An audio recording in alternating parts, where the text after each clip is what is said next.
গাজা শিফা হাসপাতালের কিডনি রোগ সংক্রান্ত বিভাগের দৃশ্য এটি। চিকিৎসার জন্য অপেক্ষায় রোগীরা, কিন্তু বন্ধ রয়েছে ডায়ালাইসিস। বিদ্যুৎ সংকটের কারণে বন্ধ রয়েছে চিকিৎসা, তাই সেবা না নিয়েই ফিরতে হচ্ছে রোগীদের।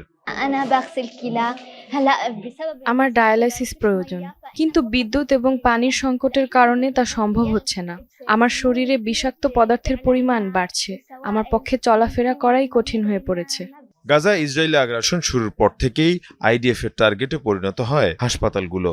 এতে অন্যান্য রোগীদের পাশাপাশি বিপাকে পড়েন কিডনি জটিলতায় আক্রান্তরাও। ডায়ালাইসিস সুবিধা বন্ধ হয়ে যাওয়ায় অসহায় অবস্থার মধ্যে পড়েছেন তারা।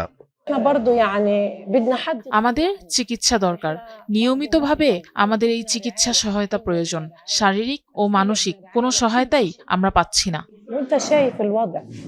আন্তর্জাতিক বিভিন্ন গণমাধ্যম বলছে, ইসরায়েলি আগ্রাসনের কারণে গাজার হাসপাতালগুলোয় দেখা দিয়েছে চরম জ্বালানি সংকট। ফলে বিনা চিকিৎসায় মারা যাচ্ছেন রোগীরা। কিডনি জটিলতায় আক্রান্ত রোগীদের 40% বেশি মৃত্যু হয়েছে।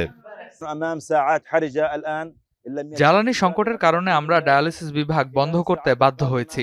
আইসিইউতে থাকা 13 রোগীর মর্মান্তিক মৃত্যু হয়েছে এই কারণে, কিন্তু আমাদের কিছুই করার নেই। যে সামান্য জ্বালানি পাই তাতে পুরো হাসপাতাল মাত্র কয়েক ঘন্টা চলতে পারে। এর আগে হাসপাতালগুলোয় জ্বালানি সরবরাহ নিশ্চিতে দফায় দফায় ইসরায়েলের প্রতি আহ্বান জানায় জাতিসংঘ।